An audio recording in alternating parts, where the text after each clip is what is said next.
اعوذ باللہ من الشیطان الرجیم بسم اللہ الرحمن الرحیم کاف ہا یا عین صاد ذکر رحمت ربک عبدہ زکریا اذ نادى ربه نداء خفيا قال رب إني وهن العظم مني واشتعل الرأس شيبا ولم أكن بدعائك رب شقيا وإني خفت الموالي من ورائي وكانت امرأتي عاقرا فهب لي من لدنك وليا يرثني ويرث من آل يعقوب واجعله رب رضيا صدق اللہ العظیم۔ محترم سامعین و ناظرین اور بزرگوں اور عزیز ساتھیوں، یہ سورت کا نام ہے سورہ مریم۔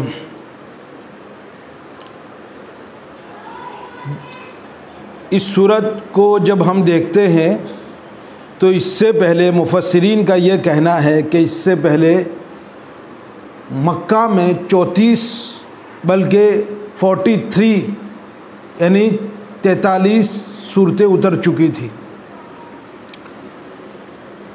اور جب ہم اس کو تاریخ کو اور سیرت کو دیکھتے ہیں، کتابیں کھنگالتے ہیں، تو پتہ چلتا ہے کہ سن نبوی 5 میں، اس کا مطلب ہے ہمارے نبی پاک صلی اللہ علیہ وسلم کو نبوت ملنے کے 5ویں سال میں، 5ویں سال کے بعد، یعنی نبوت مل جانے کے 5 سال ہو چکے تھے، اور ہمارے نبی پاک صلی اللہ علیہ وسلم مکہ کی بستی میں، مکہ کی سٹی میں کام کر رہے تھے، اور جو بھی مسلمان ہوتا تھا ان لوگوں کو تکلیف پہنچائی جاتی تھی، سخت سے سخت اذیتیں دی جاتی تھی، لوگوں کو مارا جاتا تھا، پیٹا جاتا تھا، گھسیٹا جاتا تھا۔ کوئی تجارت کرتا تھا تو اس کی تجارت کو ٹھپ کرنے کی، اس کی تجارت کو بیکار کرنے کی پوری کوششیں کی جاتی تھی۔ تو ایسے ماحول میں ہمارے نبی پاک صلی اللہ علیہ وسلم نے لوگوں کو کہا کہ بھائی مکہ کے قریب ایک دیش ہے، حبشہ کا ملک ہے جس کو ابھی ایتھوپیا کہا جاتا ہے، تو وہاں کا بادشاہ بہت نیک دل ہے، بہت عادل ہے، اور اس کے دیش میں رہنے والے لوگوں پر ظلم نہیں ہوتا، اور وہاں سکون ہے، امن ہے، وہاں ہجرت کر جاؤ۔ تو سب سے پہلے لوگ ہجرت کرنے میں، پہلی ہجرت جو ہوئی ہے حبشہ کی، اس میں 11 مرد گئے ہیں اور 4 عورتیں۔ ایتھوپیا، مکہ سے ایتھوپیا، مکہ سے ایتھوپیا کتنا دور ہے؟ یہ ایسے تو 4573 کلومیٹر کا ڈسٹینس ہے مکہ سٹی سے لے کر ایتھوپیا تک، اور بائی ایئر لائن 2968 مائلز یہ دور ہے، اتنا لمبا یہ سفر تھا۔ پھر اس کے بعد ہمارے نبی پاک صلی اللہ علیہ وسلم نے لوگوں کو اجازت دی کہ جاؤ ایتھوپیا ہجرت کر جاؤ، مکہ چھوڑ دو اور وہاں جا کے آرام سے رہو، جب مکہ میں اچھا ماحول ہو جائے اور اسلام بہت زیادہ پھیل جائے اور تکلیفیں کم ہو جائے تو پھر ہم تمہیں بلا لیں گے۔ تو اس وقت دوسری، جب مکہ سے ہجرت کر کے لوگ ایتھوپیا گئے تو دوسری ہجرت میں 83 مرد اور 11 عورتیں تھیں، 83 مرد تھے اور 11 عورتیں تھیں۔ تو یہ اتنا لمبا قافلہ ہجرت کر کے ایتھوپیا چلا گیا، تو اس کا ایفیکٹ مکہ کے تمام گھروں میں پڑا۔ کسی کا بھائی تھا تو کسی کا داماد تھا تو کسی کا سسر تھا، کسی کی بیٹی تھی، کسی کا جمائی تھا۔ مکہ کی ہر گھر میں سے کوئی نہ کوئی ہجرت کر کے ایتھوپیا چلا گیا تھا۔ تو یہ سب تذکرہ ہوا ہے، اور ہمارے نبی پاک صلی اللہ علیہ وسلم نے جب یہ لوگ وہاں سے گئے ہیں ایتھوپیا، تو وہاں کے بادشاہ نے جب ان کو بلایا تو ہمیں پتہ چلتا ہے کہ یہ سن نبوی 5 سے پہلے یہ اتر چکی ہے سورہ مریم، اور ان کو بتا دیا گیا تھا جب لوگ وہاں پہنچے تو ہمارے نبی پاک صلی اللہ علیہ وسلم کو یہ کہہ دی، ہمارے نبی نے ان کو اجازت دی تھی، تو یہ لوگ وہاں پہنچے تھے، اور ایتھوپیا کے بادشاہ نے جو نیک دل تھا جب ان کو بلایا تو ان کے جو لیڈر تھے جعفر ابن ابی طالب جو حضرت علی رضی اللہ تعالیٰ عنہ کے بھائی لگتے ہیں، انہوں نے ایتھوپیا کے بادشاہ کے سامنے سورہ مریم کی تلاوت کر کے سنائی تھی۔ اس سے پتہ چلتا ہے کہ یہ سن نبوی 5 سے پہلے یہ نازل ہو چکی ہے۔ اب اس کے بعد ہم تذکرہ کرتے ہیں، یہ پہلا ہے کاف ہاں یا عین صاد، اس کو کہا جاتا ہے حروف مقطعات، کٹے ہوئے حروف۔ یہ دیکھنے میں تو ایک ساتھ اس کو لکھا جاتا ہے، لیکن پڑھنے میں اس کو الگ الگ کر کے پڑھا جاتا ہے، اس لیے اس کو حروف مقطعات کہا جاتا ہے، کاٹ کاٹ کر پڑھے جانے والے حروف۔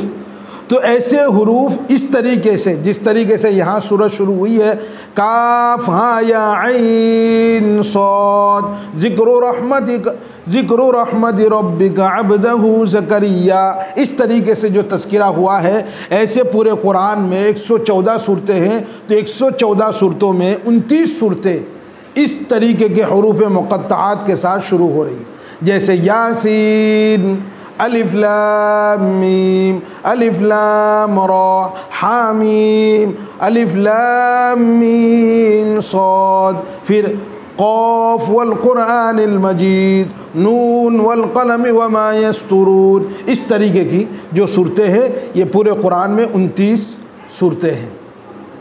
اب اس کے بارے میں مفسرین کا یہ کہنا ہے کہ یہ سر فیما بین اللہ و بین رسولہ، کہ یہ ایک راز ہے اللہ اور اس کے رسول کے درمیان۔ اس کا ترجمہ کاف ہا یا عین صاد یا الف لام میم یا الف لام را یا ہا میم، اس کا ترجمہ یہ اللہ اور اس کے رسول کے درمیان ایک راز ہے۔ ایک تفسیر یہ کی جاتی ہے۔ دوسری تفسیر یہ کی جاتی ہے اللہ اعلم بمرادہ، اس کا ترجمہ اللہ کے سوا کوئی نہیں جانتا، نبی بھی نہیں جانتے ہیں۔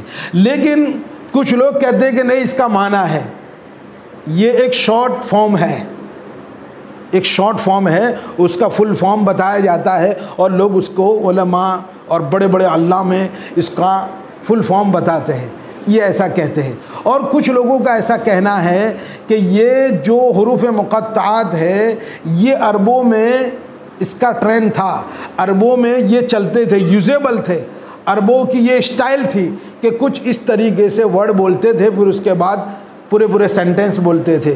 اور عربوں کی جب پرانی شاعری ہم دیکھتے ہیں تو پرانی شاعری میں اس طریقے کی اسٹائل ہمیں ملتی ہے۔ یہ بہت سارے اقوال بیان کیے جاتے ہیں، اور اس کے بارے میں تعویذ بھی لوگوں نے لکھے ہیں اور یہ لٹکائے جاتے ہیں۔ یہ سب باتیں ہمارے نبی پاک صلی اللہ علیہ وسلم کی طرف سے نہیں ہے، یہ بات کے جو علماء ہیں ان کو جو ایکسپریمنٹ انہوں نے کیا ہے، ان کے ایکسپیرینس سے ان کو کچھ بات سمجھ میں آئی تھی، جس کی وجہ سے انہوں نے یہ سب ایسے تعویذات بنائے ہیں۔ حالانکہ تعویذات بنانا یہ ایک پورا مسئلہ الگ ہے، کبھی انشاءاللہ اس کو ڈیٹیل سے بیان کریں گے۔ اب اس کے بعد یہ تذکرہ ہے ذکر رحمت ربک عبدہ زکریا، ذکر رحمت ربک عبدہ زکریا، یہ اللہ تعالیٰ ہمارے نبی کو سنا رہا ہے، ہم تم کو ہمارے ایک بندہ زکریا، یہ بھی نبی ہے، زکریا علیہ السلام ایک نبی ہے، کہ یہ تذکرہ ہے اس رحمت کا جو اپنے اللہ تعالیٰ نے اپنے بندے زکریا کے ساتھ کیا تھا۔ یہ تذکرہ ہے اس رحمت کا جو اللہ تعالیٰ نے، اس کے رب نے، تیرے رب نے اپنے بندے زکریا علیہ السلام پر کیا تھا۔ اذ نادى ربه نداء خفيا، وہ کیا تذکرہ تھا، وہ کیا اللہ تبارک و تعالیٰ نے اپنے بندے زکریا علیہ السلام پر وہ رحمتیں اور برکتیں نازل کی تھی، اور ان کے ساتھ جو حسن سلوک کا معاملہ کیا تھا، اور ان کو جو اپنی طرف سے رحمتیں دی تھی وہ کیا تھا؟ تو کہہ رہے ہیں اذ نادى ربه نداء خفيا، کہ جب اس نے اپنے رب کو چپکے پکارا، جب اس نے اپنے رب کو چپکے پکار رہا تھا یا پکارا، اور وہ یوں کہہ رہا تھا قال رب انی وهن العظم منی واشتعل الرأس شیبا، اور وہ اپنے رب سے یوں کہہ رہا تھا کہ میرے پروردگار میری ہڈیاں گل چکی ہیں، میری ہڈیاں پگھل چکی ہیں، اور بڑھاپے کی وجہ سے میرا سر سفید ہو چکا ہے، میرا ماتھا سفید ہو چکا ہے۔ اور یوں کہہ رہے ہیں وَلَمْ أَكُمْ بِدُعَائِكَ رَبِّ شَقِيًّا، کہ میرے پروردگار جب بھی میں نے تجھے پکارا ہے، جب بھی میں نے تجھ سے کچھ مانگا ہے، میں کبھی نامراد نہیں ہوا ہوں۔ یہ تذکرہ ہے، یہ سورہ آل عمران میں بھی اس کا تذکرہ ہے کہ انہوں نے یہ دعا کب مانگی تھی۔ حضرت زکریا علیہ السلام نے اللہ تعالیٰ سے یہ دعا کب مانگی تھی کہ اللہ میں بوڑھا ہو چکا ہوں اور میرے بال سفید ہو چکے ہیں۔ اس طریقے کی جو اسٹائل ہے نا، یہ اللہ تعالیٰ کے سامنے اپنے دکھڑے بیان کر سکتے ہیں۔ اللہ تجھے معلوم ہے کہ میں بوڑھا ہو چکا ہوں، تجھے معلوم ہے میرے پاس اولاد نہیں ہے، تجھے معلوم ہے کہ میرا کاروبار ٹھپ پڑ چکا ہے، میں غریب آدمی ہوں، میرے کو اتنا لمبے وسیع اور عریض تعلقات نہیں ہے، یہ نہیں ہے، وہ نہیں ہے۔ یہ دکھڑے سنانے کے لیے اللہ کی ہستی سب سے بہترین ہستی ہے کہ اس کے سامنے جب رات کو اٹھے تو راز و نیاز کی باتیں کر سکتے ہیں اور اس کے سامنے اپنے دکھڑے رکھ سکتے ہیں، جس طریقے سے اللہ تعالیٰ کے سامنے حضرت نوح علیہ السلام نے اپنے دکھڑے رکھے ہیں اور اللہ تعالیٰ نے ان کی باتیں سنی ہے، اور کتنی بہترین انداز میں وہ یوں کہہ رہے ہیں، کیا کہہ رہے ہیں؟ إِنَّا أَرْسَلْنَا نُوحًا إِلَىٰ قَوْمِهِ أَنْ أَنذِرْ قَوْمَكَ مِن قَبْلِ أَن يَأْتِيَهُمْ عَذَابٌ أَلِيمٌ۔ اللہ یہ کہہ رہا ہے کہ ہم نے نوح کو بہت سارے لوگوں کے پاس ہم نے ان کو پیغمبر بنا کے بھیجا، تو وہ کہہ رہے ہیں اللہ تعالیٰ کو اپنے دکھڑے سنا رہے ہیں۔ قَالَ رَبِّ إِنِّي دَعَوْتُ قَوْمِي لَيْلًا وَنَهَارًا، جب وہ راتوں کو اللہ کے سامنے اٹھتے تھے تو یہ کہہ رہے تھے اللہ میں نے اپنے قوم کو دن میں بھی بلایا، رات میں بھی بلایا۔ فَلَمْ يَزِدْهُمْ دُعَائِي إِلَّا فِرَارًا، جب بھی میں ان کو بلاتا تھا میرا بلانا ان کو مزید دور کر دیتا تھا۔ وَإِنِّي كُلَّمَا دَعَوْتُهُمْ لِتَغْفِرَ لَهُمْ جَعَلُوا أَصَابِعَهُمْ فِي آذَانِهِمْ وَاسْتَغْشَوْا ثِيَابَهُمْ وَأَصَرُّوا وَاسْتَكْبَرُوا اسْتِكْبَارًا، کہ اللہ جب بھی میں ان کو بلاتا تھا اور ان کو یوں کہتا تھا کہ تمہارا رب تمہاری مغفرت کر دے گا، تو وہ لوگ کانوں میں انگلیاں ٹھسا لیتے تھے اور اپنے اوپر کپڑے ڈال دیتے تھے اور ضد میں اڑ جاتے تھے، تکبر کرتے تھے۔ ثم انی دعوتهم جہارا، میں نے ان کو علی الاعلان بلایا۔ ثم انی اعلنت لهم واسررت لهم اسرارا، میں نے ان کو ہر طریقے سے بلایا، کبھی چھپ چھپ کے بلایا، کبھی علی الاعلان بلایا۔ یہ ایک انداز ہے، اس طریقے سے ہم بھی اللہ کے سامنے دعا کر سکتے ہیں اور اپنے جیون کے دکھڑے اللہ کو سنا سکتے ہیں، اور ہم کسی اور کے پاس دکھڑے سنائیں گے اس انداز سے، یعنی ذکر رحمت ربک عبدہ زکریا، اس سے ایک انداز ملتا ہے کہ پیغمبر جو اللہ کی سب سے مقرب ہستیاں ہوتی تھی، اور پوری کائنات میں ان سے افضل کوئی ہستیاں، انبیاء سے افضل کوئی ہستیاں نہیں ہیں، جب یہ مقرب ترین ہستیاں اللہ کے سامنے اس طریقے سے دکھڑے بیان کرتے ہیں اور اپنی کارگزاری اللہ کے سامنے بیان کرتے ہیں، تو ہم بھی جب دعا مانگے راتوں کو اٹھے تو اس طریقے سے ہم اللہ تعالیٰ کے سامنے اپنے دکھڑے رکھ سکتے ہیں۔ دوسری بات یہ ہے کہ جب ہم اپنے دکھڑے لوگوں کو سنائیں گے، کبھی باپ کے پاس، کبھی ماں کے پاس، کبھی بہنوں کے پاس، کبھی اپنے دوستوں کے سامنے دکھڑے بیان کریں گے کہ میں یوں ہوں، میں پریشان ہوں، میرے کاروبار ٹھپ پڑ چکا ہے، یا میرا گھر کا پرابلم ہے، تو سب لوگ کیا کریں گے؟ ہنسیں گے، ہمارا مذاق اڑائیں گے کہ بہت یہ بڑی بڑی ہانکتا تھا، دیکھو اس کے اوپر کیسے حالات آئے۔